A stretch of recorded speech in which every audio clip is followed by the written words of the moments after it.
I'm a live-in nanny for a wealthy family near Seattle. When the wife's away, the husband starts acting strange, late-night knocks, creepy texts, and cameras that seem to move on their own.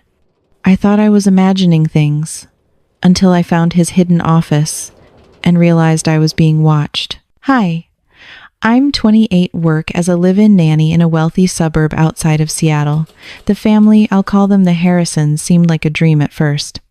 Big house, good pay, their 5-year-old daughter Lily, who's an absolute sweetheart, and a routine that felt safe. But something has changed in the past few months, and now I'm scared to even walk through that house after dark. I'd been working as a preschool teacher until the school downsized. Bills were piling up, so I joined a nanny agency. The Harrisons interviewed me over Zoom first. Natalie, the mom, looked elegant, calm, maybe mid-30 seconds. Tom, the husband, joined halfway through the call, friendly, joking about how I'd be part of the family soon. They offered me the position the next day. It came with a private room on the top floor, my own bathroom, and a salary that honestly felt too good to be true. The first 2 months were fine. They both worked long hours, but I saw more of Natalie than Tom. She ran a boutique interior design firm, and Tom was in real estate development, whatever that meant. He'd leave early, come home late, always in designer suits, and always with a Bluetooth earpiece still in. They had cameras everywhere for security, small black domes in the hallways, the kitchen, even near the front door. They told me they were off limits, just for emergencies. I didn't think much about it at the time. One evening in late August, Natalie went on a week-long trip to New York for a design expo. That's when I first noticed Tom's behavior change. The first night, he came home earlier than usual. He offered to order Thai food and said, "You shouldn't eat alone while you're watching Lily." It was harmless enough, but something about the way he lingered while I washed dishes, talking about random things, standing just a little too close, made me uncomfortable. The next day, he came home with a new toy for Lily, then spent almost an hour playing with her in the living room. That part was sweet. But after Lily went to bed, he stayed downstairs, pacing. I could hear his shoes creaking on the hardwood through the vents. Around 11 p.m., there was a knock on my door. "Is greater than, hey, just checking if everything's good," he said. "House can get creepy when you're alone." I remember forcing a laugh and saying, "I'm fine, thanks." He hesitated. "Is greater than, Natalie's lucky to have someone she can trust with Lily. Not many people can handle this house." That last sentence stayed with me for days. This house. Like there was something about it I didn't understand. The Harrisons' place was a modern glass and wood mansion that overlooked a patch of forest. It was gorgeous in the day, sunlight spilling through open spaces, but at night it turned into a maze of reflections and shadows. My room was on the 3rd floor, directly across from a guest room that was always locked. Natalie once said it was Tom's office and that I shouldn't clean it. I respected that. But once, I accidentally saw inside when he forgot to shut the door completely. The lights were dim. There were at least 6 monitors on a desk, all showing grainy footage from inside the house. That's when it hit me. The security cameras weren't just for emergencies. They were live. 3 nights into Natalie's trip, I was reading in bed when I heard footsteps coming up the stairs, slow, heavy. Then the knock, same as before, quiet but deliberate. "Is greater than, you still awake?" he asked. I froze. "Is greater than, I just wanted to make sure you locked the back door. There's been stuff in the news." My heart was pounding so loud I thought he could hear it. I got up, cracked the door slightly enough to see him standing in the hallway, holding a glass of whiskey. He smiled like everything was normal. "Is greater than all good?" I said quickly. "I checked earlier." He nodded, still standing there. "Good girl." Then he walked away. I couldn't sleep after that. Every sound in the house made me jump. When I finally drifted off, I dreamed about the locked office and the cameras. A few days later, Natalie returned home, and things went back to normal, at least on the surface.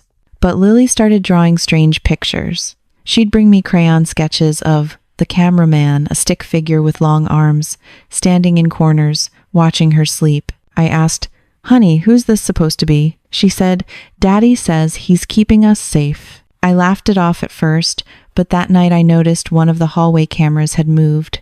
Its red light blinked directly toward my bedroom door. One Friday evening, Natalie left for a girls' weekend. End quote. I decided to do laundry after Lily went to bed. While folding clothes in the basement, I heard the faint buzz of my phone. It was a text from an unknown number. Is greater than unknown. You look good in blue. I was wearing a blue hoodie that night. I felt sick. I ran upstairs and found Tom in the living room, watching TV. My phone buzzed again, another message. Is greater than known. Don't be scared. My hands were shaking so badly I almost dropped the phone. Tom looked up at me.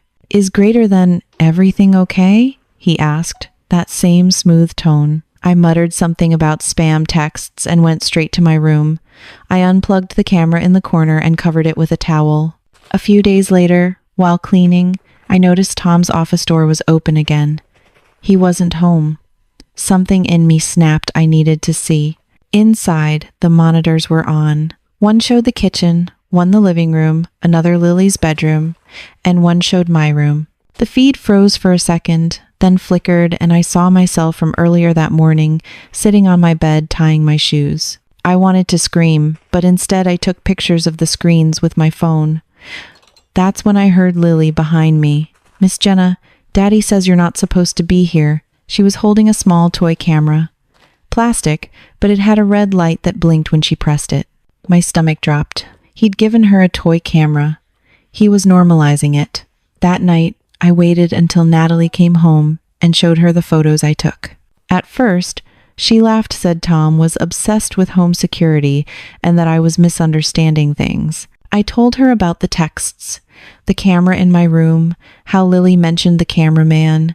End quote. Her face went pale. Then she said something I didn't expect. Is greater than Jenna. There's something I haven't told you.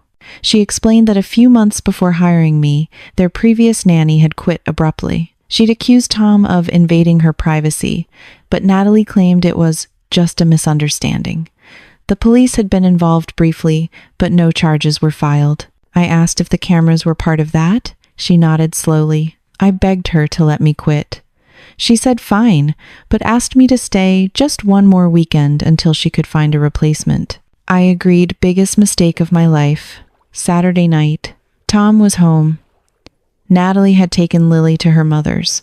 He knocked on my door again, but this time it wasn't casual. Is greater than, Jenna, can we talk? I didn't answer.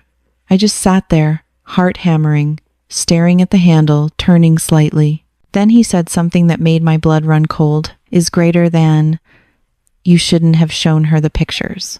How did he know? I backed away from the door and called 911, whispering into the phone. The operator told me to stay on the line, stay inside, and wait. The handle rattled again, harder this time. Then silence.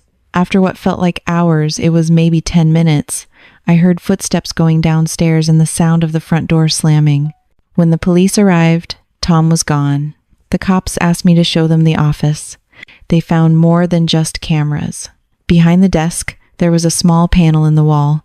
Inside, hard drives, wires, and what looked like a hidden Wi-Fi router. Every camera in the house was feeding directly into those drives. But one of the detectives noticed something strange. There was a second live feed running to a different IP address outside the network. Tom hadn't just been watching. He'd been streaming. Natalie and Lily moved out within a week. I stayed in a motel until I could move back to my sister's place. The police kept my phone for evidence. They told me Tom fled the state the same night I called 911. The last update I got was that they traced some of his accounts to encrypted servers where he'd uploaded hundreds of hours of footage from inside the house. Not just me, other women before me, delivery workers, even his wife and daughter. He was a voyeur. But worse, he'd been selling access. I had to testify weeks later. Natalie sat behind me in the courtroom, pale and shaking. When they finally caught him, he showed no emotion. He just looked at me and smiled, like we still had some kind of secret. You'd think that was the end of it. But here's the part that keeps me up at night. 2 weeks after the trial, I got a package with no return address. Inside was a child's drawing, Lily's drawing, the one of the cameraman. Except this time, the figure wasn't standing in a corner. It was standing behind me. And taped to the back of the drawing was a tiny black USB drive. I haven't plugged it in. I gave it to the police. They said they'd look into it. But every night, when I go to bed, I still feel like someone's watching me. And sometimes, I swear I see a little red light blink in the dark. Edit. Thank you to everyone who commented and messaged. I'm safe. I'm in therapy and working at a daycare now. No cameras, no mansions, no locked rooms. If anyone reading this works in childcare or domestic service, please trust your instincts.